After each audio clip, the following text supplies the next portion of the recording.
बचाने जयसार नहीं जाता है साहब, धर्म बचाने पंकज सिंह नहीं जाता है साहब, धर्म बचाने ज्योतिरादित्य सिंधिया नहीं जाता है साहब। इस राज्य में लोग शिक्षा के करीब में है ना, वहाँ पे भारतीय जनता पार्टी एक भी सीट नहीं जीत सकती है। आप जनता पार्टी वहाँ पे सरकार बना लेती है जहाँ के लोग अनपढ़ हैं, जहाँ के लोग शिक्षा, स्वास्थ्य, बिजली, पानी के अलावा धर्म बचाने निकलते हैं। हम मानते हैं साहब धर्म जरूरी है, लेकिन जब पेट रहेगा तब धर्म रहेगा।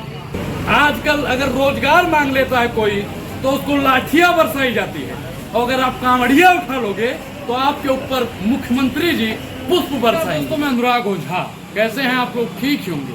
जातीय जनगणना से भारतीय जनता पार्टी और प्रधानमंत्री नरेंद्र मोदी जी पूर्ण रूप से घबराए हुए हैं। वो चाहते हैं जातीय जनगणना चुनाव से पहले ना, क्योंकि जब जातीय जनगणना हो जाएगी ना साहब, बहुजन समाज के जो लोग हैं वो जागरूक हो रहे हैं।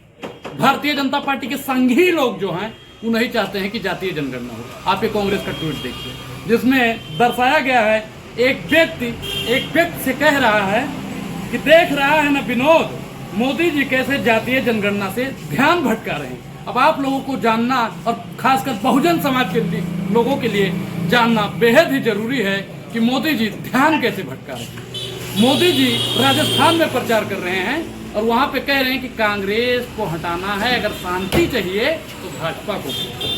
अब हम आपको तेलंगाना का एक पोस्ट दिखाते हैं जो वहां का सर्वा कह रहे हैं। वहां पे 119 सीटें हैं टोटल।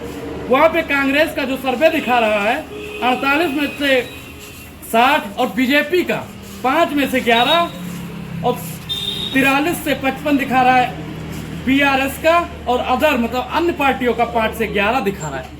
मतलब भारतीय जनता पार्टी जो है ना साहब अन्य पार्टियों के बराबर हो गई। तेलंगाना में भारतीय जनता पार्टी की तानाशाही, महंगाई, बेरोजगारी को लोग समझ रहे हैं। वहां पे लोग जागरूक हैं। और मैं कहता हूं कि जिस राज्य में लोग शिक्षा के करीब में है ना, वहां पे भारतीय जनता पार्टी एक भी सीट नहीं जीत सकती है। आप केरला का ही उदाहरण ले लीजिए साहब। केरला में भारतीय जनता पार्टी क्यों नहीं जीतती है आपको मालूम है? क्योंकि वहां की जनता जो है ना साहब वो जागरूक है, पढ़ी लिखी। भारतीय जनता पार्टी वहां पे सरकार बना लेती है जहां के लोग अनपढ़ हैं, जहां के लोग शिक्षा, स्वास्थ्य, बिजली, पानी के अलावा धर्म बचाने निकलते हैं। हम मानते हैं साहब धर्म जरूरी है, लेकिन जब पेट रहेगा तब धर्म रहेगा। हम धर्म के विरोधी नहीं है साहब, लेकिन धर्म तब बचा पाओगे जब आप शिक्षित होगे।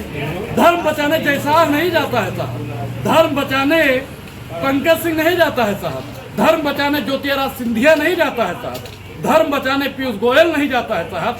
धर्म बचाने अगर कोई जाता है तो SC ST OBC माइनॉरिटी का लड़का जाता है। अगर धर्म बचाने कोई जाता है तो सवर्ण समाज के लोग जाते हैं। आपको हम एक चीज बताते हैं, कांवड़िया सबसे ज्यादा कौन उठाता है? कोई नेता का लड़का नहीं उठाता है। उनका लड़का विदेश में पढ़ रहा होता है और SC ST OBC माइनॉरिटी के लोग कांवड़िया उठाते हैं। आजकल अगर रोजगार मांग लेता है कोई तो उसको लाठियां बरसाई जाती है, और अगर आप कांवड़िया उठा लोगे तो आपके ऊपर मुख्यमंत्री जी पुष्प बरसाएंगे। ये दुर्व्यवहार। तो 24 का चुनाव भी निकट में आ रहा है और तेलंगाना का जो सर्वे कहता है वहां पे कांग्रेस की सरकार प्रचंड बहुमत से बन रही है। जातीय जनगणना से भारतीय जनता पार्टी और मोदी जी भाग रहे हैं। RSS की भी विचारधारा मोदी की ही विचारधारा बनी। अब मेरा प्रधानमंत्री नरेंद्र मोदी से एक सवाल। आप कभी कहते हो मैं ओबीसी समाज से हूँ, क्या जातीय जनगणना होनी चाहिए या नहीं होनी चाहिए? जितने भी बहुजन समाज के लोग हैं, जितने भी अल्पसंख्यक समाज के लोग हैं, वो हमको कमेंट में जरूर बताएं कि होना चाहिए या नहीं होना चाहिए।